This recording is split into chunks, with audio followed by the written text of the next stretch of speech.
Hello dear students, आपने last lecture में देखा कि सीएफटी के अंदर अगर ऑक्टाहेड्रल कॉम्प्लेक्सेस होंगे तो उनकी होती है स्प्लिटिंग, है ना। वीबीटी में क्या था? वीबीटी में तो नॉर्मल ही था, डी के सारे जो ऑर्बिटल्स है वो पेंटा डी जनरेट रहते हैं।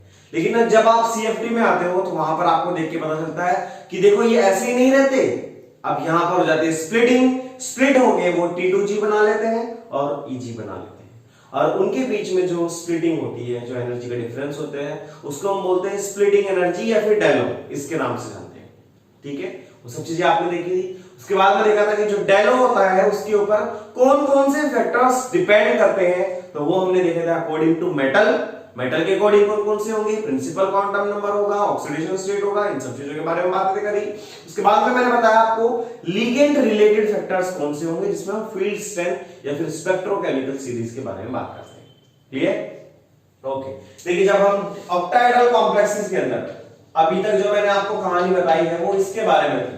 ठीक है, ऑक्टाहेड्रल कॉम्प्लेक्सेस के बारे में ध्यान रखना। ऑक्टाहेड्रल के लिए यहां पर ऐसे अगर डी ऑर्बिटल्स होते हैं, ऐसे हैं सारे के सारे एक ही एनर्जी के ऑर्बिटल होते हैं। ओके, अब जब ये इसके अंदर आते हैं तो इस तरह से ऑर्बिटल्स बन के आते हैं। इसको हम बोलते हैं T2G और इसको बोलते हैं EG। इसके बीच का जो डिफरेंस है स्प्लिटिंग एनर्जी बोलते हैं, उसको डेलो से हम शो करते हैं। इतनी बातें आपको पता है। ये जो स्प्लिटिंग एनर्जी है ये किस कौन कौन से फैक्टर्स पर डिपेंड करती है? वो होता है कुछ metal related factors, metal related factors होंगे कुछ, और कुछ होते हैं लीगेंड रिलेटेड फैक्टर्स। ठीक है, ये समरी है ये पूरा रिलेटेड दोबारा से आप हो सकते हैं इससे। यहां पर आपने देखा था स्पेक्ट्रोकेमिकल सीरीज, ये वाली चीज आपने देखी। ओके, इधर जो आपने देखा दो तरीके से थे। ये तो आप n प्रिंसिपल क्वांटम नंबर अगर बढ़ेगा तो स्प्लिटिंग बढ़ेगी, और दूसरा आपने देखा अगर ऑक्सीडेशन स्टेट बढ़ेगा तो स्प्लिटिंग बढ़ेगी। ये दोनों चीजें आप क्लियर है? ठीक है, तो ये सब चीजें आपने पढ़ी, ये ऑक्टाहेड्रल कॉम्प्लेक्सेस के बारे में थी।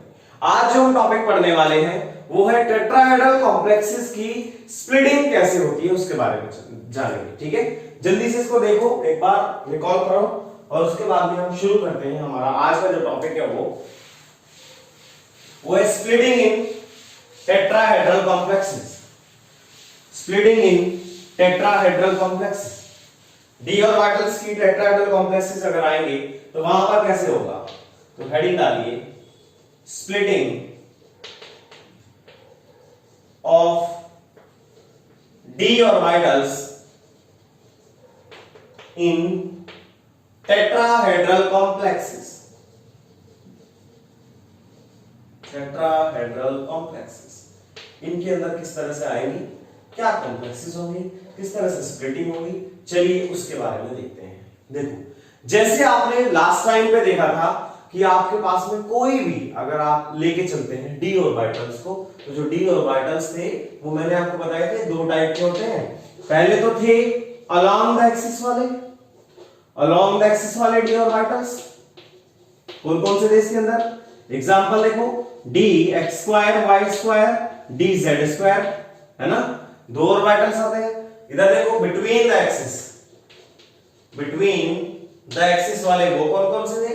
वो थे, देखिए इधर D X Y, D Y Z and D Z X. ठीक है, ये वाले थे, ये आपको पता चल गया। ओके, जब आपने उधर ऑक्टाहेड्रल कॉम्प्लेक्सेस देखा था तो वहां पर क्या था? वहां पर मैंने आपको बताया था अरे ऐसा कर लिया करो, आपके पास में अगर ये वाला है तो इस क्यूब के अंदर आपको अपने ऑर्बिटल्स को सजाना होता है। अब यहां पर जो मैं आपको बनाने वाला हूं वो है टेट्राहेड्रल कॉम्प्लेक्सेस। टेट्राहेड्रल कॉम्प्लेक्सेस कैसे बनेंगे इसके बारे में चलिए देखिए। ऑक्टाहेड्रल कैसे बनने थे? सारे फेसेस से निकल के आए, इधर से भी, ऊपर से भी, नीचे से भी, इधर से और इधर से, तब बन के बीच में कौन सा आता? Octahedral complexes. लेकिन जो टेट्राहेड्रल कॉम्प्लेक्सेस है उसको हमें थोड़ा ध्यान से देखना है, वो कैसे बनता है अभी आपको ध्यान से दिख जाएगा। ठीक है, ध्यान से देखते रहना। ये वाला जो फेस है इसको आप समझ के चलो कि ये अपर फेस है, बाहर ऊपर वाला। क्लियर? ओके, अभी जो हमें टेट्राहेड्रल कॉम्प्लेक्सेस बनाना है वो आना कैसे चाहिए? वो आना चाहिए अल्टरनेटिव ऑर्डर्स की हेल्प से। ठीक है, तो आप समझिए, अगर मैंने पहला ये एटम रखा यहां पर ठीक है, तो इसका ऑल्टरनेटिव हो जाएगा यहां पर ये, कोई डाउट? नो। उसके बाद में इसका ऑल्टरनेटिव हो जाएगा तो यहां पर आएगा। तो अगर आप इनको मिला दो, इनको आप अगर ऐसा मिला दो तो एक ट्राइंगल बन गया, क्यूब के अंदर एक ट्राइंगल बनता हुआ दिखाई दे रहा है। और अगर इसका ऑल्टरनेटिव में देखोगे तो एक आएगा यहां पर, है ना, एक ये वाला आइटम आएगा। तो अब सोचो अगर सारे के सारे लिगेंड ये यहां से, ये यहां से, ये यहां से ऐसे आए और बीच में आके यहां पर ऐसे, यहां पर ऐसे और यहां पर ऐसे इस मेटल से मिलेगा, तो वहां पर जो कॉम्प्लेक्स बन के आएगा वो होगा टेट्राहेड्रल कॉम्प्लेक्स। समझ आया आपको इतनी बातें? इतनी बातें समझ आई? ये इधर को है, ओके, ये इससे मिलेगा, ये इधर से लिगेंड आएगा और इधर से लेके आएगा। तो आप यहां पर देख नहीं सकते, देखो इधर ट्राइंगल में ये ट्राइंगल बन रहा है, ठीक है, और ये इससे मिला हुआ है, ऐसे ही आप इसको देख सकते हो। तो यहां पर आपको क्यूब के अंदर टेट्राहेड्रल कॉम्प्लेक्स बनता हुआ दिखाई दे रहा है। इसका मतलब क्या है कि जो लिगेंड्स हैं वो अल्टरनेटिव कॉर्नर से आते हैं। इसका मतलब क्या है, मेटल इज प्लेस्ड कहां पर? At the centre of the cube, at the centre of the cube, centre of the cube, clear? Cube के सेंटर में बिल्कुल ये रखा हुआ है। And the ligands comes from, ligands come from, कहां से आते हैं ligands? Alternative corner, alternate corner of the cube, of the cube. तो यहां पर क्या होना चाहिए? अब देखिएगा, ये लिगेंड्स है ना, और मेटल है। तो इसका मतलब क्या है कि देखो दो तरह के एक्सिस होते हैं। पहले कौन से? अलोंग द एक्सिस वाले। अगर ऐसे एक्सिस पड़े होंगे तो यहां पर अलोंग द जो एक्सिस वाले हैं और बाइटर, देखो अगर ये एक्स वाला एक्सिस है, ये वाई वाला एक्सिस है, यहां पर अगर D X square Y square को मैं बनाता हूं तो कैसे बनेगा? डी एक्स स्क्वायर ऐसे, वाई स्क्वायर इस तरह से बन जाएगा। क्लियर? ऐसे आपके सामने ऑर्बिटल बन के आएंगे। लेकिन ऑर्बिटल्स तो फेस के सेंटर से आ ही नहीं रहे, जैसे हमने ऑक्टाहेड्रल कॉम्प्लेक्सेस के बारे में देखा था। यहां पर आ कहां से रहे हैं? ये आ रहे हैं अल्टरनेटिव कॉर्नर से। इसका मतलब ये है कि जो ये वाले हैं, ये जो ऑर्बिटल्स हैं, इनकी एनर्जी बढ़ जाएगी और इनकी एनर्जी कम हो जाएगी। समझ आया क्या? कुछ समझ आया? नहीं आया? तो चलिए पहले आप इसको लिखो, मेटल के साथ में टेट्राहेड्रल कॉम्प्लेक्स क्यूब के अंदर कैसे बनता है, ठीक है, उसके विजुअलाइजेशन लिखो। और उसका पहला पॉइंट ये है और दूसरा पॉइंट इसके अंदर, ये पहले आप नोट करिए, ये भी नोट करो, उसके बाद मैं आपको बताता हूं और अच्छे से बताता हूं। नोट करो पहले।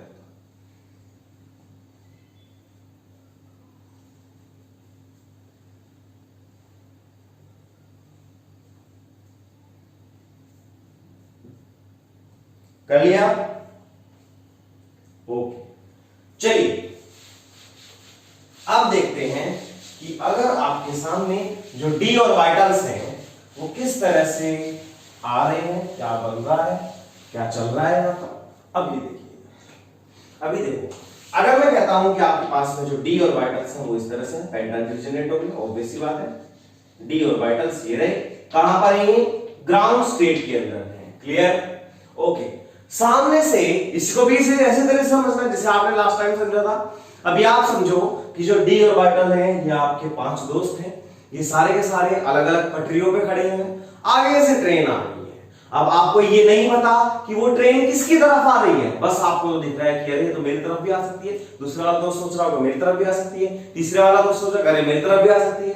तो आप ये नहीं बता सकते दूर से देखते हुए फार फील्ड के अंदर कि जो लिगेंड है वो किसकी तरफ आ रहे हैं। तो उसकी वजह से जो ये डी ऑर्बिटल्स होते हैं इनकी एनर्जी बढ़ जाती है, इनको हो जाती है घबराहट, और उसके बाद में जो डी ऑर्बिटल्स पहुंच जाते हैं और पहुंच जाते हैं एक्साइटेड स्टेट के अंदर। एक्साइटेड स्टेट के अंदर डी ऑर्बिटल्स ऐसे बन जाते हैं। क्लियर है क्या?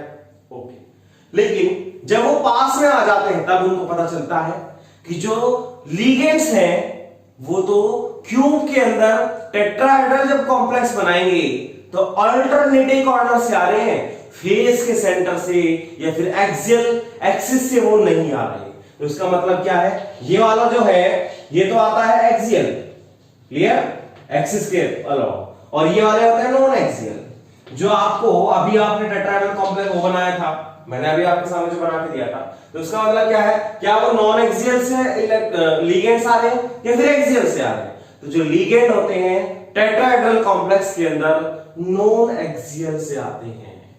नॉन एक्सियल का मतलब क्या है? नॉन एक्सियल का मतलब क्या है कि जो आ रहे हैं ऑर्बिटल वो dxy, dyz, dzx, इनकी सिमेट्री को फर्क पड़ेगा। इसका मतलब क्या है, जो डी ऑर्बिटल्स हैं, जो दोस्त हैं, ये जब ट्रेन के पास खड़े हुए थे तो इनको बाद में पता चला कि ये जो ट्रेन आ रही है, जो लिगेंड्स आ रहे हैं, वो जो लिगेंड्स हैं वो नॉन एक्सियल की तरफ से आ रहे हैं, एक्सिस की तरफ से वो नहीं आ रहे हैं। आपको भी देखने को पता चला था कि जो ऑर्बिटल्स आ रहे हैं वो कहां से आ रहे हैं? अल्टरनेटिव कॉर्नर से आ रहे हैं।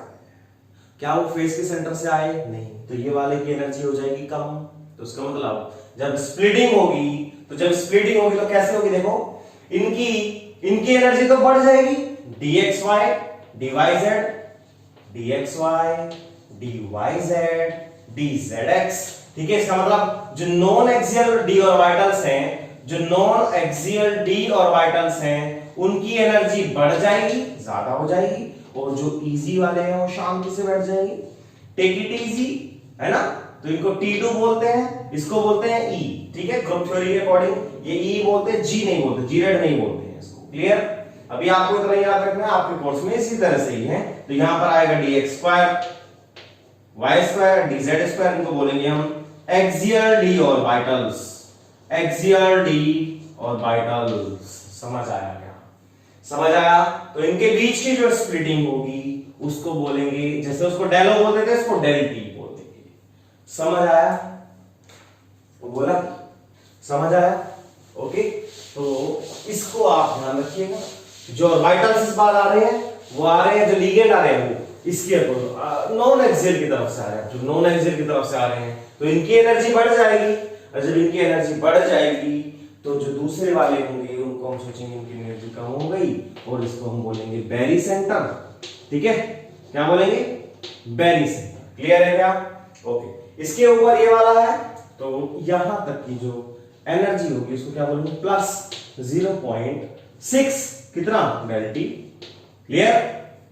सॉरी, 4 वाला आएगा, इधर 4 है, इसको इधर रखते हैं। ठीक है, इसके वाले को इधर रखते हैं, कितना आएगा इधर देखो? Minus 0.6 del T. इस तरह से हम इसको शो कर सकते हैं। ठीक है, ऊपर से अगर मैं इसकी यहां से इसकी एनर्जी के बीच का डिफरेंस की बात करता हूं तो यहां पर इसी को बोलेंगे डेल टी, या फिर splitting energy for tetrahedral complexes के लिए, और इसी की वजह से यहां पर टी लिखा जाता है। समझ आया? आपको समझ आया कि जब टेट्राहेड्रल कॉम्प्लेक्सेस होंगी तो स्प्लिटिंग कैसे होगी, और अगर ऑक्टाहेड्रल कॉम्प्लेक्सेस होंगे तो स्प्लिटिंग कैसे होगी। नोट करिए जनाब, नोट कीजिए।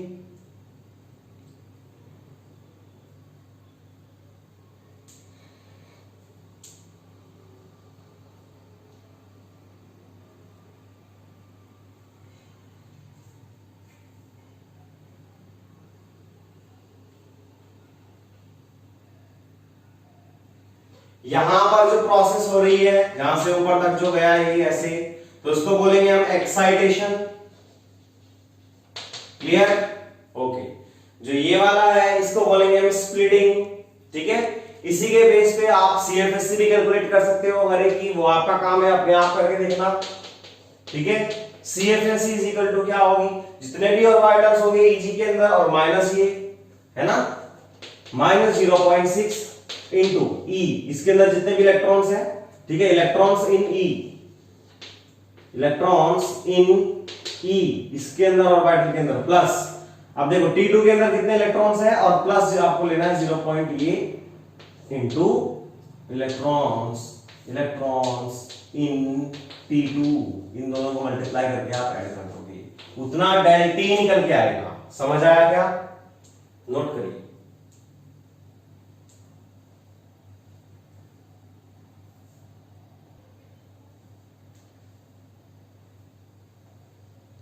क्लियर? समझ आया? तो इस तरह से आपके यहां पर स्प्लिटिंग होती है टेट्राहेड्रल कॉम्प्लेक्सेस के अंदर। सबसे पहला स्टेप क्या है? सबसे पहला स्टेप ये है कि वहां पर एक्साइटेशन होगा। दूसरा, ये सारे के सारे जो डीजेनरेट ऑर्बिटल्स हैं ये कौन से हैं? पेंटा डी जनरेट डी ऑर्बिटल एक ही जैसे है ना, और आगे जाके क्या हो जाते हैं? चेंज हो जाते हैं, स्प्लिट हो जाते हैं, रीजनरेशन हो जाता है। क्लियर है क्या? ओके, चलिए अब हम इसके आगे बढ़ते हैं। ये आपने समझ लिया है? क्लियर? सीएफएससी कैसे निकालते हैं वो भी आपने देख लिया है ना? जरूरत पड़ेगी तो निकाल लेना, अदरवाइज जनरली वो ऑक्टाहेड्रल कॉम्प्लेक्सेस के बारे में ज्यादा पूछेगा। क्लियर है क्या? ओके, चलिए इसके अंदर आप पॉइंट्स वाइज इन चीजों को लिखिए। स्टेप वन, ठीक है। सबसे पहला स्टेप ये होता है कि जो पेंटा डीजेनरेट डी ऑर्बिटल्स होते हैं वो एक्साइटेड हो जाते हैं, और एक्साइटेड होने के बाद में एक hypothetical excited level of d orbital generate करते हैं, और इस प्रोसेस को बोलते हैं एक्साइटेशन। ठीक है, आप इसको चाहे डायरेक्ट एक्साइटेशन भी लिख सकते हैं। एक्साइटेशन ऑफ या for D orbitals.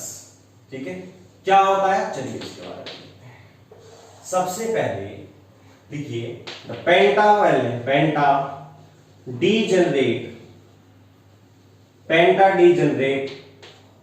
D orbitals, penta degenerate D orbital excites into a hypothetical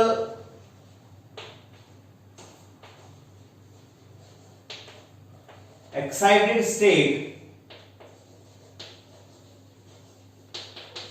bracket में लिखिए आप energy level of d orbital. ठीक है, और इस प्रोसेस को क्या बोलते हैं हम? This process is called as this process is called as क्या? Excitation of d orbital, excitation of d orbital. ठीक है, उसके बाद में क्या होता है? उसके बाद में बोलो, सबसे पहला पॉइंट तो यही है।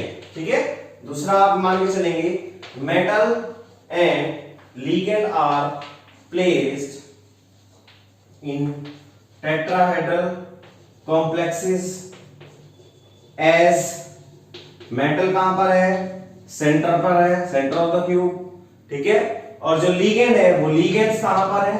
अल्टरनेटिव कॉर्नर्स पे प्रेजेंट है, वहां से वो आते हैं। क्लियर? तो इसका मतलब क्या है? देखो, जो D X Y D Y Z, तो जो एक्सियल डी ऑर्बिटल्स होंगे, एक्सियल डी ऑर्बिटल्स कौन कौन से? D X square, Y square, D Z square, ये वाले जो हैं ये क्या करेंगे? ये रिपल्शन फील करेंगे क्या? नहीं, क्योंकि वहां से इलेक्ट्रॉन नहीं आ रहा। Will feel relaxation and non axial D orbitals, non-axial d orbitals will feel क्या? रिपल्शन। रिपल्शन जब फील करेंगे तो उसका मतलब splitting occurs and d orbital of excited state splits। इतना नोट करो, उसके बाद में मैं आगे लिखवाता हूं। इस किस में स्प्लिट होता है? वो E में और T2 में।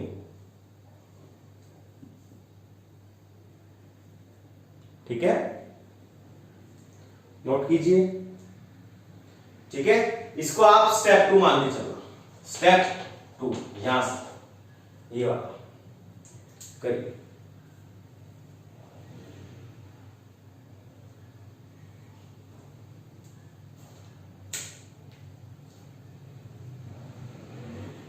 क्लियर है ना?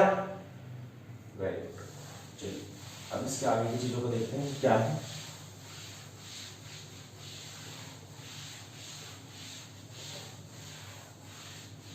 ठीक है, एक्साइटेशन हो चुका है, स्प्लिटिंग हो चुकी है। अब आगे क्या हुआ?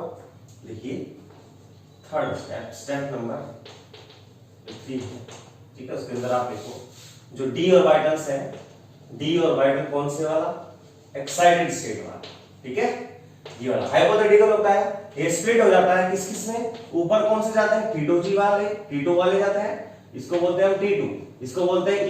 क्लियर है क्या? ये कौन से वाले होते हैं, एक्सियल वाले होते हैं, ये नीचे चल जाते हैं, और ये वाले होते हैं नॉन एक्सियल वाले, इनकी जो है स्प्लिटिंग जाती है, ऊपर चले जाते हैं कुछ इस तरह से, ठीक है। तो आप देखिए the d orbitals excited states will split into T2 में लिखोगे आप dxy dyz dzx, और इसको लिख सकते हो आप नॉन एक्सियल d orbitals, ठीक है। इसके साथ साथ n, तो T2 में स्प्लिट होते हैं, दूसरे E के अंदर स्प्लिट होते हैं, इसको आप लिख लीजिए जो ये हैं dx2y2 एंड dz2, इसको बोलेंगे हम axial d orbitals। Axial d orbitals के अंदर वो स्प्लिट्स हो जाते हैं, ठीक है, ऐसे वो बन के आते हैं। ओके, इसके बाद में एक और पॉइंट आप लिखो इसके अंदर, ठीक है, जो भी पॉइंट आएगा फोर्थ वाला पॉइंट है, इसका अंदर फिफ्थ पॉइंट लिखिए, जो इनके बीच की जो एनर्जी होती है, द स्प्लिटिंग एनर्जी जो होती है, उसको हम नोट करते हैं डेल P से, ठीक है। The splitting energy between T2 and E is called as, direct लिख लो, denoted as del P। Clear है क्या? ओके, तो जो ऊपर वाला होगा वो बेरी सेंटर से ऊपर होगा, बेरी सेंटर यहां पर होता है इसका, ठीक है, बेरी सेंटर यहां पर होता है। ओके, तो आप इसको लिख दीजिए, जो इनकी बीच की डिस्टेंस होती है उसको हम बोलते हैं कितना, +0.6 डेलो, है ना, सॉरी इसको बोलेंगे हम 0.4 डेलो, इसलिए वाला इधर जाता है +0.4 डेलो, इसको लेंगे हम -0.6 डेलो। क्लियर? इसको चीज को आप खुद ही समझ लेना, CFSC की वैल्यू फॉर्मूला कैसे कैलकुलेट करते हैं, चलो वो मैं आपको बता देता हूं। वो डिपेंड करता है इसी के बेस पे। यहां पर अगर आप इसकी जो एनर्जी है उसका डिफरेंस देखोगे तो वो कितना आएगा, प्लस में आएगा 0.4 डेल T। क्लियर?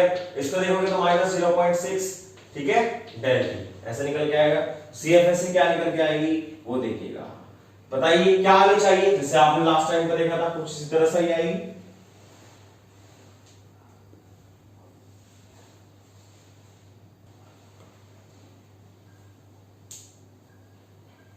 करना क्या है, कुछ नहीं करना, आपके पास में जितने भी जो चीजें रखते रहेंगे उसके अकॉर्डिंग चलते रहेंगे। 0.6, ठीक है, इनटू E के अंदर कितने इलेक्ट्रॉन्स हैं, इलेक्ट्रॉन्स इन E जो बन के आएगा, ठीक है। उसके बाद में आपको जोड़ देना है 0.4 इनटू इलेक्ट्रॉन्स इन T2, और बाहर आपको रख देना है डेल T। इतना आपके सामने बन के आएगा।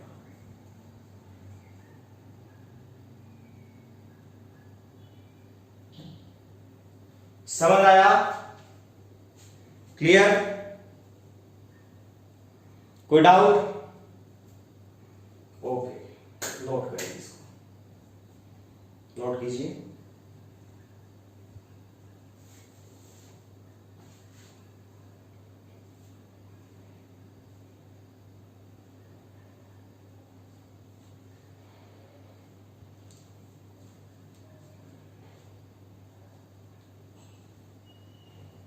तो जब कभी भी टेट्राहेड्रल कॉम्प्लेक्सेस आएंगे तो उनके अंदर स्प्लिटिंग कुछ इस तरह से होगी।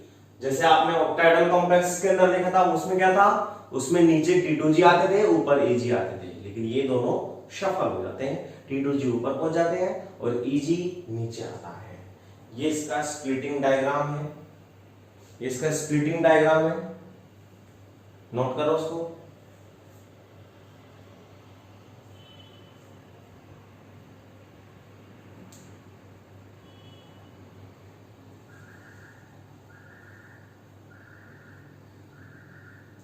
क्लियर? ओके, चलिए अब इसके आगे हम बढ़ते हैं। उसमें हम देखेंगे कि अब हमें जो डायग्राम बनाना है किस तरह से है। कैसे उसको बनाना है। चलिए अब आपको देखना है स्क्वायर प्लेनर अगर कॉम्प्लेक्सेस बनेंगे तो उनका डायग्राम किस तरह से बन जाएगा। क्लियर है क्या? Square complexes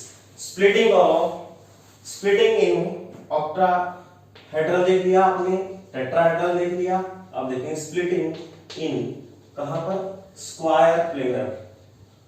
square planar complexes के अंदर स्प्लिटिंग किस तरह से होती है। ठीक है, चलिए सबसे पहले मैं आपको एक टास्क देता हूं। आप सबसे पहले जो आपको मैंने ऑक्टाहेड्रल कॉम्प्लेक्सेस के अंदर जो बना के दिखाया था, पहले आप उसकी स्प्लिटिंग बनाओ। जैसे आप उसकी स्प्लिटिंग बनाओगे तो उससे स्क्वायर प्लेनर की स्प्लिटिंग करना बहुत आसान है। तो एक बार आप पहले वो करके देखो, बना कर दो।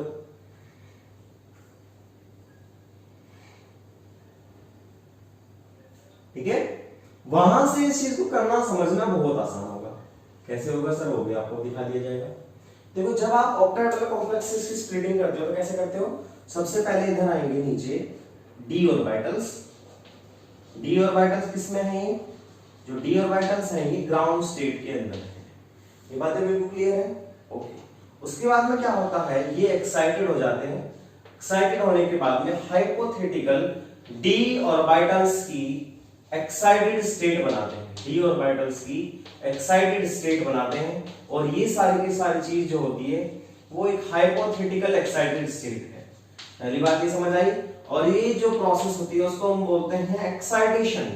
ठीक है, एक्साइटेशन किसको बोलते हैं, इसी चीज को बोलते हैं। इतनी बात है आपको क्लियर? ओके।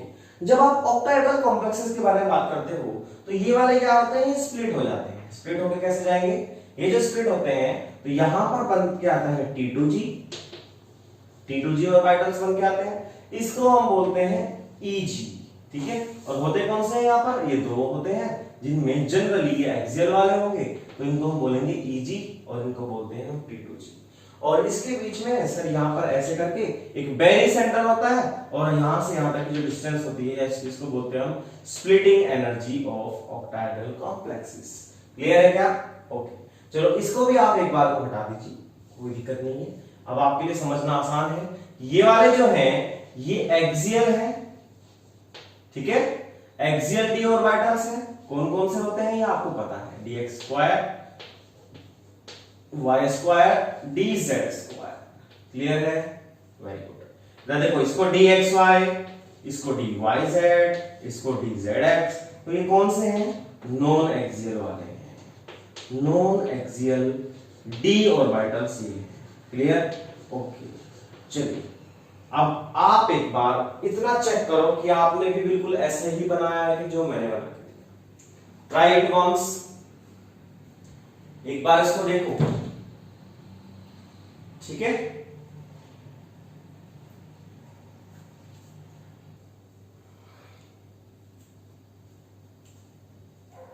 तो अगर आप ऑर्बिटल्स को देखोगे तो डी वाला अगर यहां पर मेटल है तो कैसे बनेगा, एक ऐसे, एक ऐसे, ऐसे और ऐसे। अब यहां पर ऊपर जो एक्सियल वाला है, जो फेस का सेंटर जैसे आपने उसमें देखा था, वहां से तो स्क्वायर प्लेनर में कॉम्प्लेक्स में, स्क्वायर प्लेनर जब कॉम्प्लेक्स बनाते हैं, स्क्वायर प्लेनर एक्चुअली बनते कैसे हैं, देखो सिंपल सिंपल। ठीक है, यहां पर आपके पास में ऐसे ऐसे ऐसे, बस सबके बीच में आप 90 डिग्री का एंगल मान लो। देखो ऐसे मान सकते हो आप। ठीक है, तो ये जो अगर 90 डिग्री का एंगल हो जाए तो इनमें अगर बन के आएगा तो उसको बोलते हैं हम स्क्वायर प्लेनर कॉम्प्लेक्स। अगर यहां कोई मेटल है, ठीक है, तो इस तरह से बन के आता है, ये आपको पता है। अब यहां पर जो ऑर्बिटल आ रहे हैं वो क्या फेस के सेंटर से आ रहे हैं? नो। ठीक है, वो वाले तो नहीं आ रहे। तो इसका मतलब ये है कि जो dz वाले होंगे, dz स्क्वायर वाले, वहां से तो ऑर्बिटल्स या लिगेंड्स अपने इलेक्ट्रॉन लेके आ ही नहीं रहे। तो जब आप इसको बनाओगे तो जो z वाले होंगे उनको नीचे लेके जाओ। देखो इसकी भी आगे स्प्लिटिंग हो जाती है, ये भी आगे स्प्लिट हो जाता है। जो z वाला है उसको यहां पर लिख दो dz स्क्वायर। क्लियर? ओके, जो x स्क्वायर y स्क्वायर वाला होगा उसकी एनर्जी बढ़ जाएगी, ऐसे आ जाएगा। क्लियर? ऐसे ही इसमें से z वाला ये है, ये वाला है, इन दोनों को ले जाओ नीचे। कितना आया, dyz, dzx। क्लियर है? अब जो बचा है dxy, अब उसको ध्यान रखना, उसको यहां पे लेके आते हैं। बस इतनी सी बात अगर आपको समझ आ गई, इतनी बात अगर आपको समझ आ गई तो इसी को बोलते हैं हम स्क्वायर प्लेनर कॉम्प्लेक्सेस का splitting diagram. Square planar complexes का स्प्लिटिंग डायग्राम कैसे होता है, इस तरह से होता है। समझ आया? यहां तक तो आपको पता ही था। अब जो z वाले हैं तो नीचे ले जाना है, ये ले गए। उसके बाद में जो x स्क्वायर y स्क्वायर उनको ऊपर ले जाना है और यहां पर एक क्रॉस बना देना है, दैट्स ऑल। समझ आया क्या? क्लियर है क्या? ठीक है, नोट करिए इसको। ठीक है, इसको आप डायग्राम भी लिख सकते हैं, स्प्लिटिंग डायग्राम ऑफ इसका फॉर स्क्वायर प्लेनर कॉम्प्लेक्सेस, ठीक है। चलिए नोट करना इसको।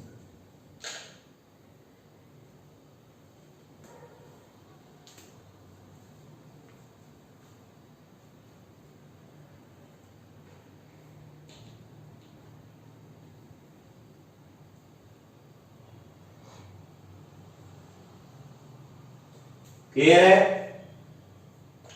ओके, चलिए बहुत बढ़िया।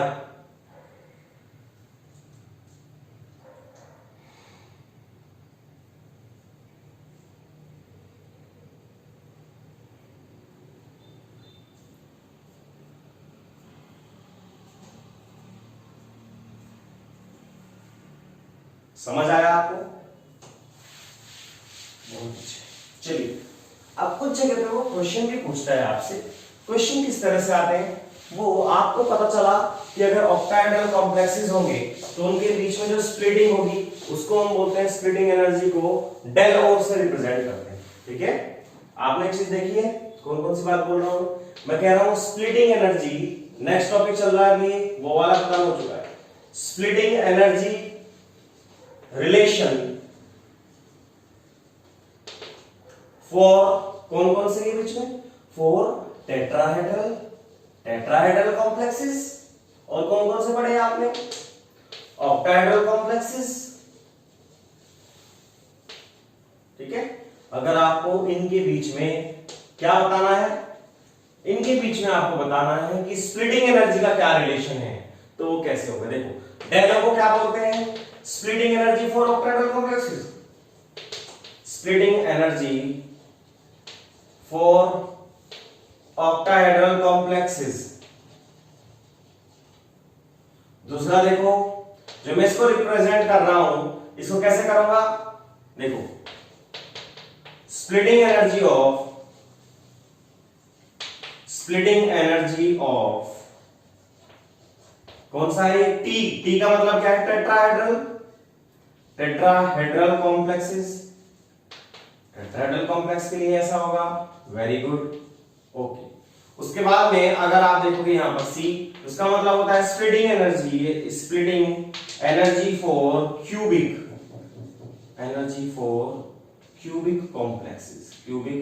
कॉम्प्लेक्सेस। ठीक है, आपको ये याद रखना है, ये आपको पता भी है वैसे, कोई बड़ी बात नहीं। तो जब रिलेशन होता है वो कैसे निकालना है, इधर देखिए, आपको डायरेक्ट याद रखना है। इसका मतलब क्या? इसका कोऑर्डिनेशन नंबर पता 4, तो 4/9 डेल ओ, ये ऐसे याद रख लेना है। जब आप देखोगे क्यूबिक के लिए तो क्या आएगा? 8/9 डेल ओ। इस तरह से आपको याद रखना है। दो रिलेशन होते हैं, दो रिलेशंस को बहुत अच्छे तरीके से समझ के रखना, ध्यान रखना इसका। ठीक है, और इनके बीच में जो सबसे ज्यादा होता है स्प्लिटिंग, वो इसकी होती है, फिर डेल सी की होती है, और फिर डेल टी की होती है, सबसे ऊपर होती है डेल स्क्वायर प्लेनर की। याद कैसे रखोगे? देखो इधर, जैसे ऑक्टाहेड्रल में कैसे बनता है? OCT, है ना? ऑक्टाहेड्रल कैसे बनाते हैं हम? अरे जब हम ऑक्टाहेड्रल की स्पेलिंग लिखते हैं तो OCT, ऑक्टाहेड्रल ऐसे लिखते हैं ना। तो जो सबसे पहले वाला है, O वाला है, इसकी स्प्लिटिंग सबसे ज्यादा, ऑक्टाहेड्रल की सबसे ज्यादा, उसके बाद में क्यूबिक की, उसके बाद में टेट्राहेड्रल की। बस ये तो एक्चुअली इंपॉर्टेंट ही है, और अगर आप सारा ही याद रख लो फिर तो भाई जन्नत ही आ गई, फिर तो मजा ही आ जाएगा। ठीक है, ये तो बस याद रखने के तरीके थे। ठीक है, ये आपको याद रखना है। इनके बीच में रिलेशन क्या होता है? इनके बीच में सबसे ज्यादा होता है स्क्वायर प्लेनर की, उसके बाद में होता है ऑक्टाहेड्रल की। ये किसके लिए है? ऑक्टाहेड्रल के लिए, ऑक्टाहेड्रल कॉम्प्लेक्सेस। ये किसके लिए है? क्यूबिक कॉम्प्लेक्सेस के लिए। ये किसके लिए है? टेट्राहेड्रल कॉम्प्लेक्सेस के लिए। समझ आया? नोट करो, नोट कीजिए।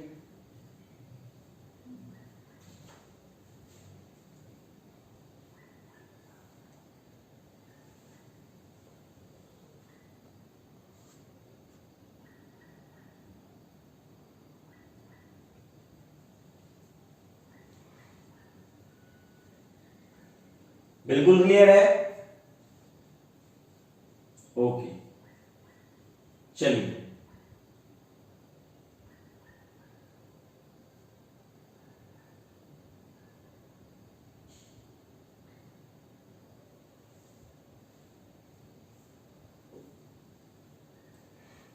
अब देखिए क्वेश्चन किस तरह से आते हैं, किस टाइप के क्वेश्चन वो होंगे, ठीक है, उसके बारे में चर्चा कर लेता हूं, डिस्कस कर लेता हूं। कैसे करेंगे वो आपका, कैसे करेंगे वो आपका, समझ आया क्या? ओके, चलिए क्वेश्चन करते हैं। टाइप 1 क्वेश्चन आप हेडिंग डालिए, ठीक है। यहां पर वो क्वेश्चन देगा कुछ इस तरह से, देख क्या है, क्या क्वेश्चन दिया उसने इधर। क्वेश्चन ये है, splitting energy for octahedral complexes. Octahedral complexes के लिए उसने कुछ स्प्लिटिंग एनर्जी दी है, ठीक है। अब आपको पूछ लिया उसने, डेल ओ की कुछ वैल्यू भी दे दी, ये कुछ वैल्यू दे दी उसने, ठीक है। सो डेल ओ की वैल्यू कुछ दी। अच्छा एक बात बताओ, जैसे आपको ये चीजें पता है, डेल ओ इक्वल टू क्या होता है, 4/9 del T, sorry del T equal to क्या होता है, 4/9 डेल ओ, ये होता है रिलेशन। क्लियर है क्या? ठीक है, ये रिलेशन होता है। तो यहां पर 4/9 जो डेल ओ है, अगर आप उसको करोगे तो ये किस में होगा जनरली, इसकी यूनिट क्या होगी, जनरली इसको सेंटीमीटर इसमें लिया जाएगा जनरली, ठीक है। और ये हमेशा ऑलवेज पॉजिटिव होंगे, ऑलवेज पॉजिटिव होंगे, निगेटिव नहीं होंगे। क्लियर है क्या? ठीक है, इतना ध्यान रखना है। इतना ध्यान रख सकते हो? बोलो, इतना ध्यान रख सकते हो? ओके, चलिए अब उसने बोला कि ऑक्टाहेड्रल कॉम्प्लेक्सेस के लिए इसकी वैल्यू 0.6 सेंटीमीटर इनवर्स है। अब आपको बताना है del T is equal to कितना होगा, या फिर मैं कह सकता हूं स्प्लिटिंग एनर्जी फॉर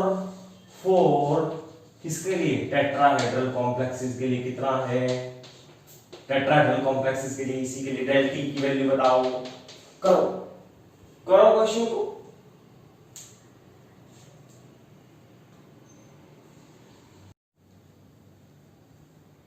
कैसे करोगे सोचिए, फॉर्मूला सामने है जनाब, इज इक्वल टू क्या आएगा, 4/9 डेल ओ।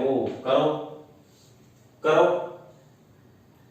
क्या आएगा, 4/9 ओके इनटू -0.6, और जो भी आंसर आए उतना सेंटीमीटर इनवर्स। Centimetre inverse. देखो आपको दो चीजें ध्यान रखनी है, पहला है डेल ओ, इसको बोलते हैं हम स्प्लिटिंग एनर्जी, किसके लिए, ऑक्टाहेड्रल के लिए, ठीक है। और अगर यहां पर टी आ जाएगा तो ये टेट्राहेड्रल के लिए हो जाएगा। क्लियर है क्या? इतनी बातें समझ आई? जल्दी से नोट करो, बिल्कुल नॉर्मल टुच्चा सवाल था, कोई खतरनाक काम इसके अंदर कुछ भी नहीं था।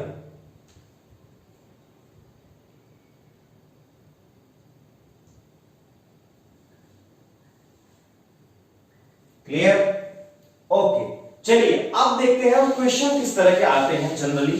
ये वाला भी आता है लेकिन बहुत कम लेवल पे, छोटा छोटा सा क्वेश्चन, टाइप 1 क्वेश्चन, बिल्कुल बेसिक सा क्वेश्चन। आपको बस तुरंत आपको आइडिया होना चाहिए, आपको फॉर्मूला लगाया, फॉर्मूला लगाते ही आंसर आ जाता है, ज्यादा कुछ उसके अंदर दिमाग लगाने का कोई काम था नहीं।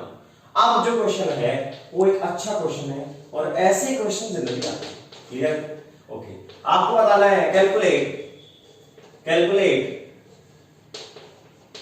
CFSC4 किसके लिए, देखो इधर टाइटेनियम H2O, और यहां पर लगाएंगे 6 और इधर लगाएंगे 3 पॉजिटिव। इसकी वैल्यू बतानी है आपको। अगर इसकी डेल O की वैल्यू दी है 1.45 इंटू 10⁻⁻⁴ सेंटीमीटर इनवर्स, ठीक है, ये वैल्यू दी है। अब आपको बताना है CFSC की वैल्यू कितनी होगी, CFSC कितनी होगी, क्रिस्टल फील्ड स्टेबलाइजेशन एनर्जी। ध्यान रखना, जो मैं पूछ रहा हूं वो CFSC पूछ रहा हूं, यहां इसका मतलब क्या है, क्रिस्टल फील्ड एस का मतलब यहां पर होता है स्टेबलाइजेशन। स्टेबलाइजेशन एनर्जी, इसकी वैल्यू आपको फाइंड आउट करनी है, कैलकुलेट करनी है। क्लियर है क्या? और जो दूसरी दी है, वो जो डेलो दिया है, ये है क्या? ये भी एक्चुअली क्रिस्टल फील्ड ही है। क्रिस्टल फील्ड तो है, आगे तो बोला कि आगे क्या है? Splitting energy. Splitting energy clear है क्या? ये है स्प्लिटिंग एनर्जी। वेरी गुड, ध्यान रखना, ठीक है। वो स्प्लिटिंग एनर्जी दी है और सीएफएससी पूछा है। पहला क्वेश्चन टाइप 1 क्या था? टाइप 1 में था आपको दोनों की स्प्लिटिंग एनर्जी दी होगी, उनके बीच का रिलेशन। अब पूछ लिया है स्प्लिटिंग एनर्जी दी है, सीएफएससी बताओ। सीएफएससी बताओ, करिए।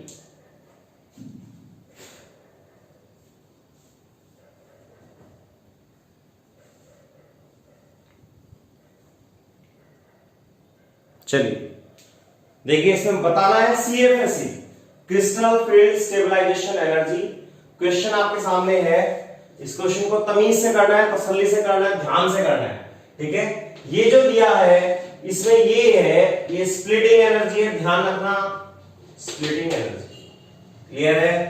ओके, चलिए आप सबसे पहले करो इस कंपाउंड से शुरुआत। सॉल्यूशन मैं आपको बताता हूं कैसे करते हैं, ठीक है। अब सबसे पहले आप इस कॉम्प्लेक्स को लिखो, और ये कौन सा सिस्टम है जरा मुझे बताइए। जरा मुझे बताओ कि कौन सा सिस्टम ये होना चाहिए। अगर आपको पता है तो आपको सब आइडिया है। क्लियर? चलो देखिए, अगर आप इसमें सेंट्रल मेटल एटम देखोगे तो उसका इलेक्ट्रॉनिक कॉन्फ़िगरेशन क्या आएगा, उससे देखो, वहां से आपको वो सिस्टम मिल सकता है according to oxidation state. According to oxidation state जाना है, ठीक है। बिना ऑक्सीडेशन स्टेट के देखे तो नहीं बता सकते हो आप, ऑक्सीडेशन स्टेट से देखो, वहां से सिस्टम पता चलेगा। कॉम्प्लेक्स कौन सा है? ऑक्टाहेड्रल।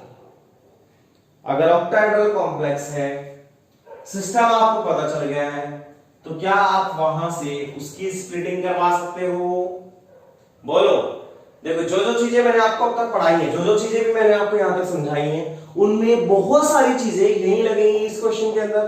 बहुत अच्छा क्वेश्चन है, बहुत ही important, very very important question, very very important question है, ठीक है। नोट करिए, नोट करो, ट्राई भी करो साथ साथ। क्या वैल्यूज की आनी चाहिए, क्या आएगा, देखिए करो।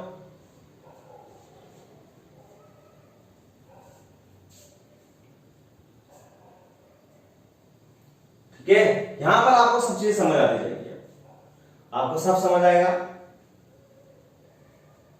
क्यों कॉन्सेप्ट लगे थे, क्यों स्प्लिटिंग होती है, कैसे उनको क्वेश्चन को करना होगा, किस टाइप के क्वेश्चन देंगे, ठीक है, सब समझ आएगा।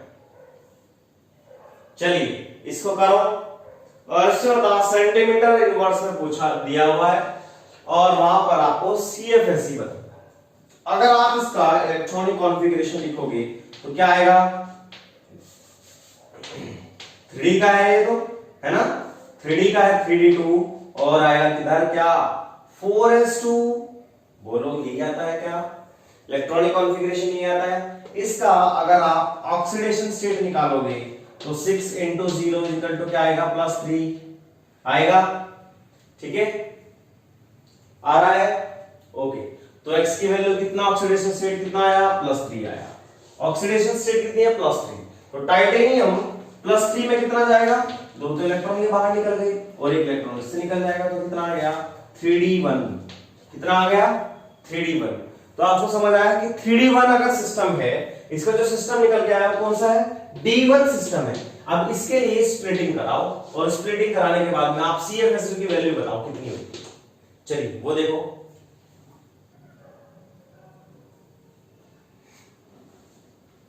चलिए ये बताइए, D1 सिस्टम हो गया, ये आपको पता चल गया। सबसे पहला काम होता है आपको ये पता करना कि कॉम्प्लेक्स किस टाइप का कॉम्प्लेक्स है। यहां पर लिखा है 6, इसके बेस पे तुम बता सकते हो कि ये वाला जो कॉम्प्लेक्स है वो ऑक्टाहेड्रल कॉम्प्लेक्स है सर। अगर ऑक्टाहेड्रल कॉम्प्लेक्स है तो जो इसकी स्प्लिटिंग होगी वो भी उसी तरह से ही करूंगा मैं। क्लियर, सही बात है क्या, ओके। चलिए अब इसकी स्प्लिटिंग करो, स्प्लिटिंग करके मुझे बताओ कि वैल्यू क्या आती है, बताओ।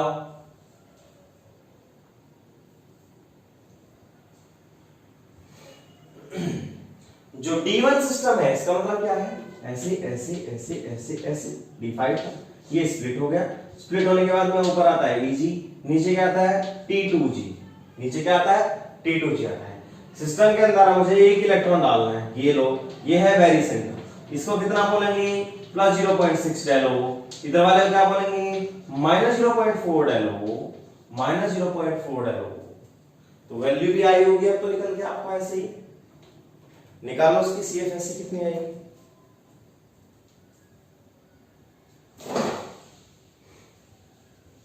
क्रिस्टल फील्ड स्टेबलाइजेशन एनर्जी की वैल्यू कितनी है, इधर देखो, यहां तक आपने देख लिया। सिस्टम देखने सबसे पहला काम है ऑक्टेड्रल देख लेना, ऑक्टेड्रल के अंदर सिस्टम देख लेना। D1 सिस्टम है, D1 अगर सिस्टम है तो स्प्लिटिंग कैसे होगी, इस तरह से होगी, और अगर स्प्लिटिंग इस तरह से हुई है, D1 सिस्टम है, तो उसके लिए CFSE जब कैलकुलेट करने चलोगे तो क्या आएगा, देखो CFSE कैसे आएगी, इधर देखो सबसे पहले आपको देखना है इसके अंदर कितने इलेक्ट्रॉन, 1 इलेक्ट्रॉन है, तो 1 इंटू माइनस 0.4 डेलो, ये आ गया, प्लस उसके अंदर कोई इलेक्ट्रॉन है ना, और उससे भी मल्टीप्लाई आप करोगे तो आएगा तो 0 ही ना, तो इसको अगर बाहर इज इक्वल टू लगाएंगे हम डेल ओ, है ना, इसको यहां से हटा दो, तो जो निकल के आएगा वो आएगा 0.4 डेल ओ, 0.4 डेल ओ। क्या निकला है ये CFSE की वैल्यू है। क्या आपको ये पता है, हाँ ये कुछ दी हुई है, रखो वैल्यू को और निकाल के बताओ क्या आ रहा है, आंसर बताइए क्या आ रहा है।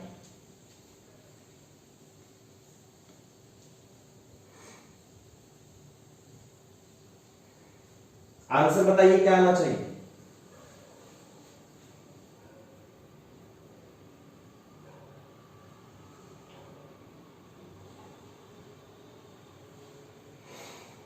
ठीक है, तो आप क्या करोगे, CFSE is equal to minus 0.4, value क्या है 1.45 into 10 to the power -4 centimetre inverse, और जो भी आएगा इंटू 10 टू द पावर जितना भी रहेगा उतना ही सेंटीमीटर इनवर्स इसका आंसर है। समझ आया। आपको ध्यान क्या रखना था कि इसमें जो कॉम्प्लेक्स है वो ऑक्टेड्रल कॉम्प्लेक्स है, यहां से पता चल गया। सिस्टम कौन सा है, वो D1 सिस्टम है, वेरी गुड। D1 में ऑक्टाहेड्रल की स्प्लिटिंग कैसे होती है, वो इस तरह से होती है सर, इससे तुम CFSE निकाल लो, वो यहां से निकल गई, और CFSE को अगर आगे तुम कैलकुलेट करके दोगे तो वो क्रिस्टल फील्ड स्टेबलाइजेशन एनर्जी निकल जाएगी with the help of splitting energy. समझ आया। ये दो टाइप के क्वेश्चंस होते हैं जो जनरली पूछे जाते हैं और इंपॉर्टेंट क्वेश्चंस हैं, ठीक है, इंपॉर्टेंट क्वेश्चन होते हैं, इसको नोट करो, जल्दी से नोट करो।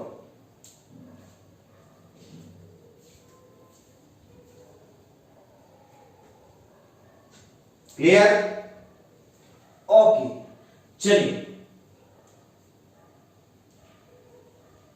चलिए अब आगे देखते हैं कौन कौन सी चीजें मैंने आपको बताई। CFSE के अकॉर्डिंग जब मैंने CFSE के अकॉर्डिंग कौन कौन सी बातें बताई सर अभी आपको, देखो मैंने आपको जब भी आपको बताया कि CFSE स्प्लिटिंग के क्वेश्चन होते हैं वो जनरली दो टाइप के होंगे, ठीक है, सॉरी, ठीक है, जो स्प्लिटिंग के क्वेश्चंस होंगे वो टाइप 1 के होंगे, एक पहला टाइप होगा, एक दूसरा टाइप होगा, उसको हम बोलेंगे टाइप 2, ठीक है। दो तरह के जनरली क्वेश्चन देखने को मिलते हैं, कौन कौन से हैं वो, पहला होता है वो आपको डेलो दे देगा, डेल टी की वैल्यू पूछ लेगा, तो क्या करोगे 4/9 डेलो लगा लेना, ऐसे ही आप सी वाला पूछ सकता है, क्यूबिक वाला पूछ सकता है, तो आप ऐसे बना दोगे, क्लियर है, ओके। इनकी जो डेलो की वैल्यू देता है वो जनरली सेंटीमीटर इनवर्स में होता है, सेंटीमीटर इनवर्स में होता है, ये पॉजिटिव होती है जनरली इसकी वैल्यू। और दूसरी एक और आप ध्यान रखना कि यहां पर ये है स्क्वायर प्लेनर, इसकी स्प्लिटिंग सबसे ज्यादा होती है, उसके बाद में ऑक्टाहेड्रल की होती है, फिर क्यूबिक की होती है और फिर टेट्राहेड्रल की होती है। ये आपको ट्रेंड याद रखना है, बिल्कुल ध्यान से समझ के चलना है, ठीक है, ट्रेंड हमेशा याद रखना है, ये वाला ट्रेंड है, इस तरह से आपको याद रखना है, क्लियर, ओके। टाइप 1 क्वेश्चंस होंगे जनरली, इसमें चेंज करवा देगा वो, ये दे देगा, दूसरा पूछ लेगा। दूसरे टाइप के क्वेश्चन होंगे जहां पर वो डेल की वैल्यू देगा, स्प्लिटिंग एनर्जी की वैल्यू देगा, स्प्लिटिंग एनर्जी की वैल्यू वो देता है और वहां पर से स्टेबलाइजेशन एनर्जी की वैल्यू पूछ लेता है। स्टेबलाइजेशन एनर्जी की वैल्यू पूछता है, स्प्लिटिंग एनर्जी की वैल्यू देगा या फिर स्टेबलाइजेशन पूछ लेगा या फिर वो इंट्रा कन्वर्ट ये दे देगा तो ये पूछ लेगा, कुछ भी कर सकता है। तो अगर डेल को पूछे और वहां से सीएफएससी पूछे, इससे तो ये पूछे या फिर इससे ये पूछे, अगर वो ऐसा कुछ करा के देगा, ऐसा करा के देगा, तो उसको आपको उसका रिकॉर्डिंग आप उसके अकॉर्डिंग करोगे। उसमें क्या देखना है, सबसे पहले आपको कॉम्प्लेक्स का टाइप देखना है, सिस्टम कौन सा है वो देखना है, और वहां से आप सीएफएससी या फिर डेल को कैलकुलेट कर सकते हो। इसके लिए आप एक चीज ध्यान रखना, ये जो जनरली पूछता है, ये वाला जो चीज है, ये जो जनरली पूछता है, ये है स्प्लिटिंग एनर्जी, ये है स्टेबलाइजेशन एनर्जी, और ये तो जनरली वो सेंटीमीटर इनवर्स में पूछता है, और ये किलो जूल पर मोल में पूछता है, जनरली किलो जूल पर मोल में पूछ लेता है। ठीक है, तो आपको बस एक रिलेशन ध्यान रखना है, 1 किलो जूल पर मोल होता है 83.5 या 0.7 सेंटीमीटर इनवर्स। ठीक है, एक ये छोटा सा ये वाला एक इंपॉर्टेंट यूनिट कन्वर्जन ध्यान रखना है, जब जरूरत पड़ेगी तो आप इसको लगा लेना। क्लियर, नोट कीजिए, नोट करो। ठीक है, ऐसे आपको क्वेश्चन को करना है। समझ आया?